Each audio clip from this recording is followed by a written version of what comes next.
Straight ahead on WBKB News at 11. With today starting the official firearms season, some are not so happy about the deer hunting prices. Plus, the Knights of Columbus held their annual Arts and Crafts Bazaar this morning, and the Mackonochie Eagles had a Christmas bazaar today. We'll have those stories along with your local weather and sports. The news that affects you starts now. From Rogers City to Tawas City and all points in between, this is Northeast Michigan's award-winning news team. Your source for news, weather, and sports. We are WBKB News at 11. Good evening, everyone, and thanks for joining us. I'm Michelle Mackonochie. The Spruce Lutheran Church in Hubbard Lake held their annual holiday bazaar this weekend. Residents gathered together to enjoy some homemade noodles, soups, and desserts. A sit-down lunch was also provided, and there was also a 50-50 raffle with prizes, including $100 in cash, a $50 Walmart gift card, and a $300 gift certificate to a spa in Alpena. There were also a few used and new craft items for sale, including holiday decorations, hats, and aprons. Everyone knows one another, and it's just a good time to come together and shop and eat, and just a lot of fellowship.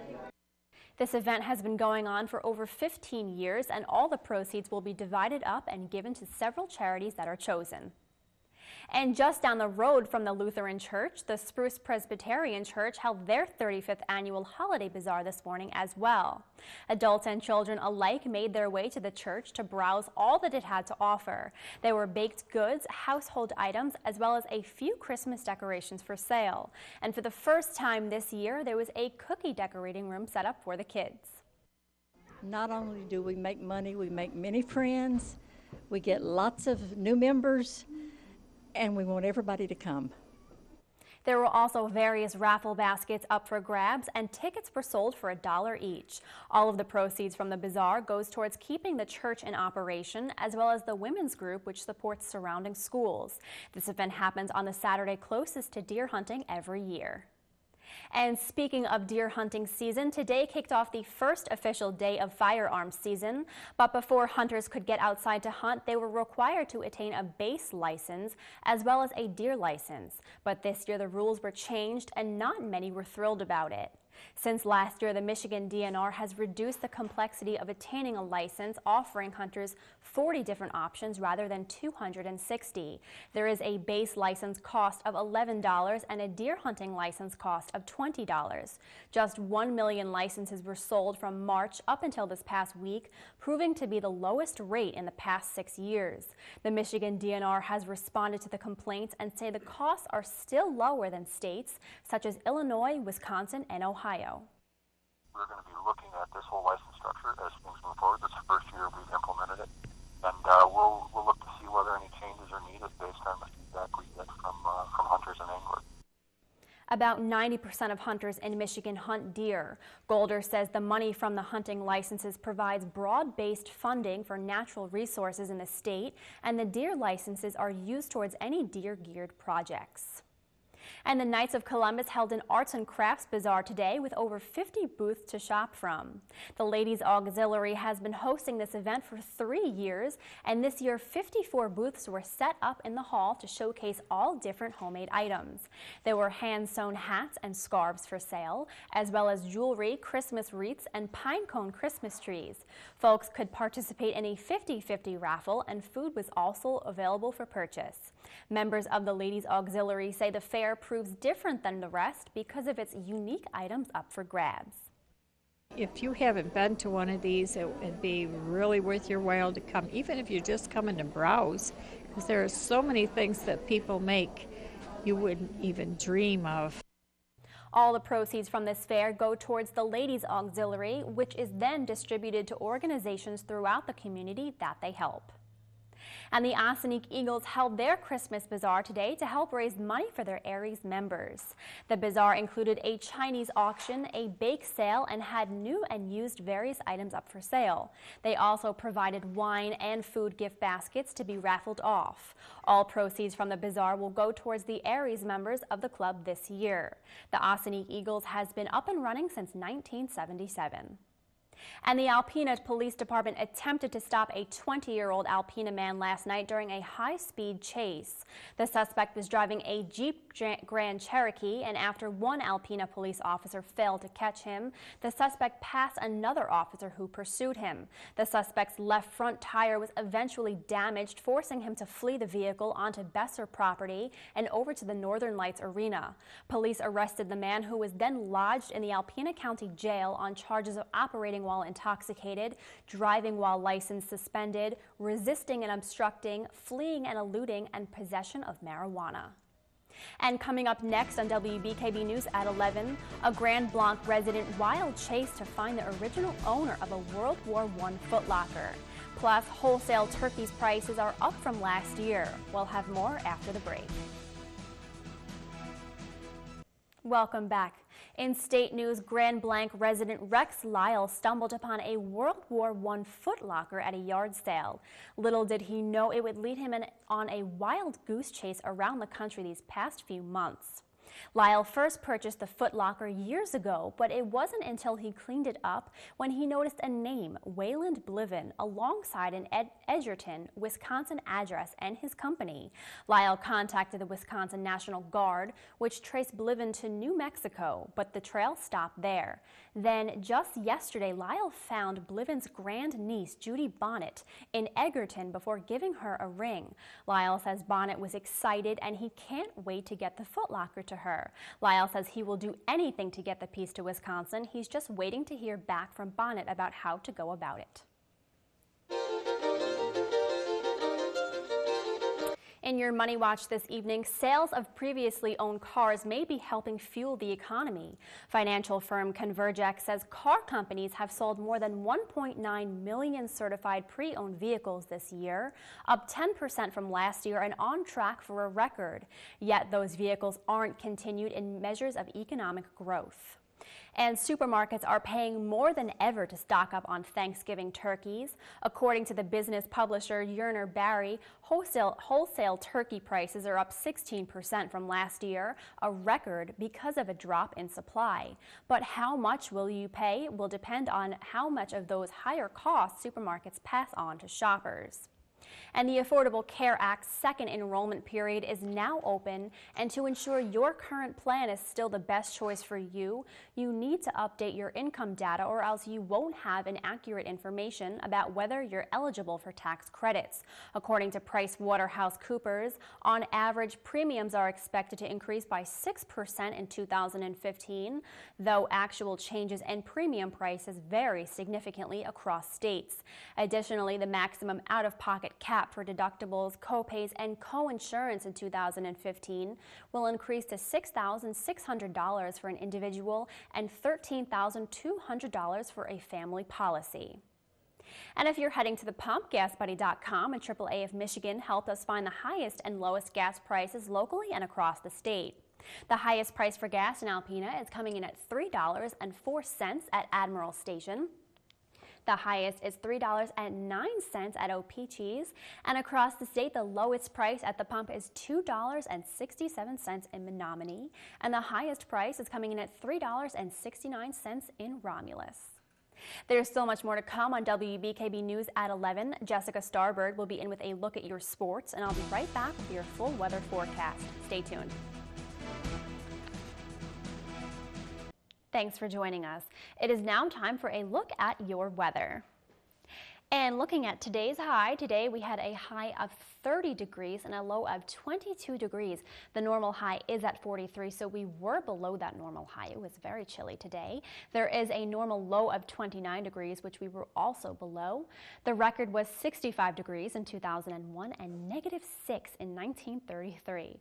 The sunrise was at 7:32 this morning and sunset 5:05 this evening. And taking a look at your current conditions, it is currently 25 degrees outside under mainly cloudy skies. You will start to see the flurries move into the area. The humidity level is at 74% with southwest winds at 8 miles an hour. The dew point is at 18 degrees and the real feel is 15 degrees, so definitely do not forget that coat if you were heading out this evening. And taking a look at the almanac, as you can see, the snow showers are beginning to move into our area. It is going to snow overnight. Accumulations are expected to be between 1 and 2 inches, and it will continue to snow tomorrow as well. And looking at tonight's forecast, again, like I said, calls for snow, high of 25 degrees with southwest winds at 5 to 10 miles an hour.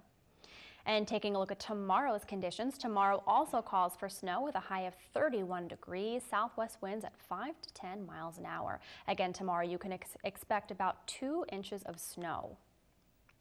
And looking at tomorrow night is also going to be cloudy with a chance of some flurries as well, a high of 25 degrees with south winds at 5 to 10 miles an hour. And taking a look at your extended outlook, Monday, Tuesday, and Wednesday all have the slight chance for some snow showers. No significant accumulations as of right now.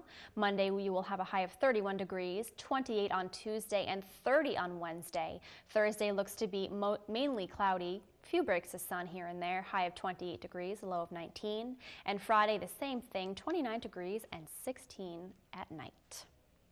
And now it's time for today's photo of the day. Today's photo was sent in by our friend Karen Swafford of Hubbard Lake. Karen spotted this deer in the weeds and says he gets bigger and bigger each year she sees him because of his clever hiding spot. I would definitely want to be hiding with that deer today. Thank you so much, Karen, for sending us this photo. If you have a photo you would like to send us, email it along with a short description to news@wbkb11.com. In your Health Watch this evening, new government data shows nearly 23% of high school students use a tobacco product and 90% of them are smoking. The Centers for Disease Control and Prevention says smoking is particularly troublesome because it causes most of the tobacco-related disease and death. Health experts say raising prices and anti-smoking programs can be an effective prevention. And the effects of chronic marijuana use on the brain may depend on the age a person first tries pot and how long they use it. That's according to researchers at the University of Texas. Doctors studied more than 4 dozen people who used pot 3 times a day. Cognitive tests showed users had smaller brain volume and a lower IQ, but that other parts of the brains worked harder. And a woman's pre-pregnancy body weight seems to affect the early development of her fetus. Researchers in British found that embryos of overweight and obese women had less glucose and more fat than other embryos, which could lead to long-term health implications for the children. And in your national news this evening, another doctor is receiving treatment for Ebola in the United States. Surgeon Martin Salia arrived in Nebraska from the West African nation of Sierra Leone today. Danielle Nottingham reports. Dr. Martin Salia landed in Omaha Saturday afternoon, then went by ambulance to Nebraska Medical Center, where he is undergoing treatment. The 44-year-old surgeon was working at a hospital in the Ebola zone in Sierra Leone's capital of Freetown, but not with Ebola patients. He started showing symptoms last week. A medical team in Sierra Leone says Salia was critically ill when he left for the U.S. They just say we should keep calm, everything's going to be okay, and so far, he's responding very well to treatment. Salia is a citizen of Sierra Leone who lives in Maryland with his wife and 2 children. His son says his father was aware of the risks going to work in West Africa. The fact that he left here and go back to his country, that made me worried a little bit, especially when he's a doctor and he treats patients. That's the part that is scary because you don't know who has the virus. Salia explained during an April interview why he returned to help his countrymen. I took this job not because I want to, but I firmly believe that it was a calling and that God wanted me to. Nebraska Medical Center is one of 4 U.S. hospitals with special units to treat people with highly infectious diseases. Salia is the 3rd Ebola patient to undergo treatment there. 8 of the 9 Ebola patients treated so far in the U.S. have survived. Danielle Nottingham, CBS News, Los Angeles. The State Department says Salia's wife requested his evacuation to the United States. She has agreed to reimburse the United States government for any expenses associated with bringing her husband back for treatment. Sierra Leone is one of the 3 West African nations hit hard by the Ebola epidemic this year. And sports is coming up next, but first Jessica Starbard is here with a preview of what's ahead. Jessica? Michelle, today was the equivalent of Christmas morning in Northeast Michigan, but instead of presents under the tree, hunters were treated to some nice bucks in the woods for the opening day of the firearm season. We caught up with a few hunters at the buck polls today. Hear from them coming up next in sports.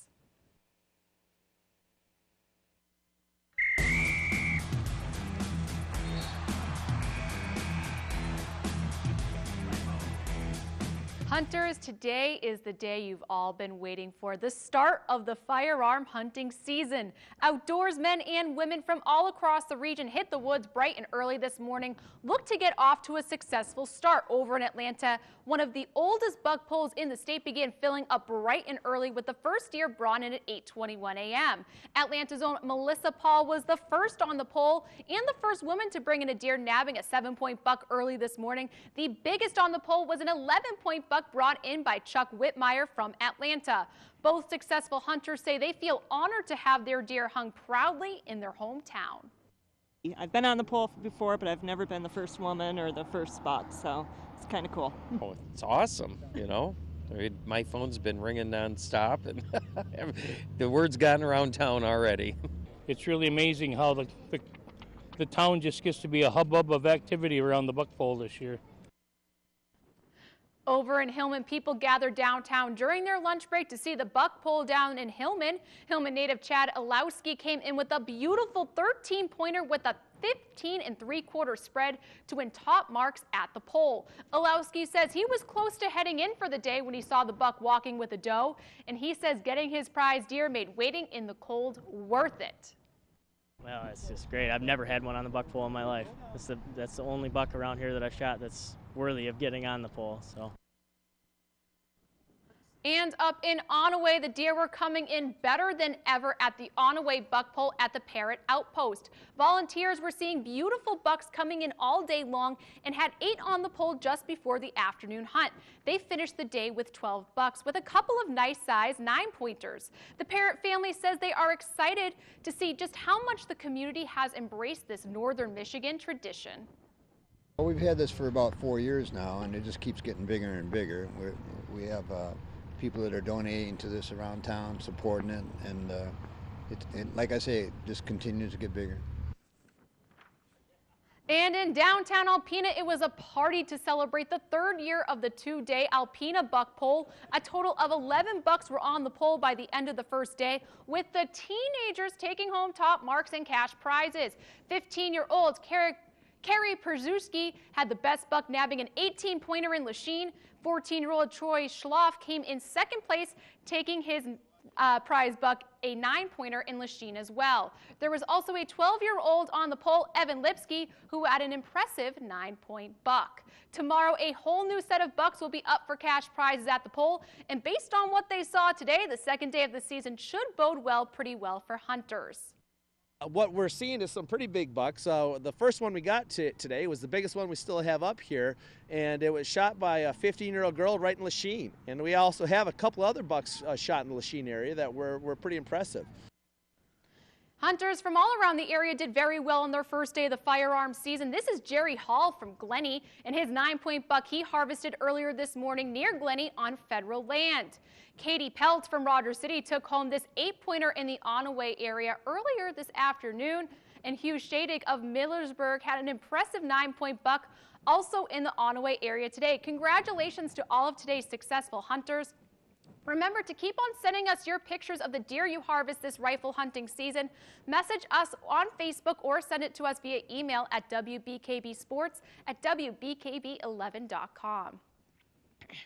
The Big Ten Championship banner being hung in the Chrysler Center as the Michigan Wolverines opened up the 2014-2015 season in Ann Arbor. But it's Hillsdale jumping out to the early lead. That's Stedman Lowry from 3. But this is the only time Hillsdale would really pose a threat. Later in the half with the steal, Zach Irvin jams it in to put Michigan up 32-24. Karis Lavert will hit a 3 to help Michigan close out the half with a sizable lead. Hillsdale is going to try to threaten with a Kyle Cooper field goal, but it is no match for the reigning Big Ten champs. Michigan wins 92-68. And Michigan State and Maryland, they are currently in progress right now on the gridiron in Maryland. Michigan State is up 23-7. The latest touchdown is coming off an R.J. Williamson interception return for a touchdown. So once again, the final score of that game is 23-7.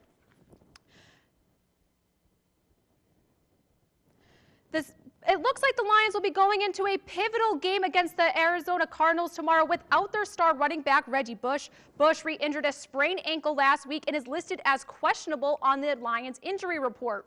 Head coach Jim Caldwell says that he may choose to rest Bush even if he is given the green light this week in hopes of keeping him healthy for the rest of what could be a long season for the Lions. The magnitude of this game is felt by Lions fans all over, but for Coach Caldwell and the team, they are preparing like they would any other week. Well, you know, it's just like every week. I mean, if you're playing well or playing decently, I mean, every week those games get bigger and bigger and bigger. And then obviously this is the biggest one because it's the next one. And it's the most important one because it's the next one. And I think our guys understand that. But, Michelle, the rest of the Lions injury report looks pretty promising. Tight ends Joseph Fourier and Eric Ebron and safety James Ahedebo are listed as probable to play tomorrow. Ahedebo scared Lions missing practice with a stiff back on Thursday, but he was back on Friday and should be good to go come tomorrow. He's been a huge part of the Lions' defensive success and should be a big part of shaking up new Cardinals quarterback and former Lion Drew Stanton. Also in NBA news, the Pistons lost to the Grizzlies 95-88. Oh, that's so sad. But tomorrow, back to the Lions. That is a huge game for them. They've been 7-2 before and have seen their playoff dreams kind of just go off in the distance. So this will be a big game, and they could take the NFC North leading record tomorrow by beating the 8-1 Arizona Cardinals. So make sure you tune in tomorrow at 4:25. Definitely. I don't think the Lions can risk losing any more players. They just got Johnson back, so they don't want to lose any more. No. Health is big. Health Yes. is really big for the Lions. Yes. Okay. Coming up next on WBKB News at 11, find out how some soldiers are getting help making the transition from the battlefield to Ivy League. Stay tuned. Welcome back. Some soldiers are getting help making the transition from the battlefield to the Ivy League. It's an intensive academic boot camp called the Warrior Scholar Project. When Thomas Rayo returned from the war in Afghanistan, he never wanted to carry a gun again. But after 6 years of combat, the 25-year-old wasn't confident about going to college. I was kind of a little bit reluctant to just dive headfirst into university without any experience. Then he learned about the Warrior Scholar Project, an academic boot camp that helps with the transition from the battlefield to campus. In the summer of 2013, Rayo and 23 other veterans filed into Yale University for 2 weeks packed with academic help from top professors. I meet these students, I talk to them in class, out of class, and I know they're going to be successful. But sometimes I think I'm a little more sure of that than they are. Christopher Howell started the project. He served in the Australian Army's Special Forces for a decade before enrolling at Yale, where he saw a need for vet-friendly teaching practices that would bridge military and academic life. 18 to 22-year-olds are pretty much all the people that are around you when you're in college. And obviously the culture is very different from what you experience in the military. The Yale graduate is overseeing the expansion of the 2-year-old program at his alma mater, Harvard, and the University of Michigan to 6 more campuses. It's helped Rayo make the change from soldier to scholar. I was a squad leader, so Marines looked up to me for advice and stuff like that, and I really never thought to take that into a classroom. But the Warrior Scholar Project was all about making yourself an asset to the classroom. Warriors who mastered a military campaign are now students waging an educational campaign. Jacqueline Alamany, CBS News, New Haven, Connecticut. The Warrior Scholar Project website has opportunities to apply, donate, and volunteer. It's just a great thing, you know.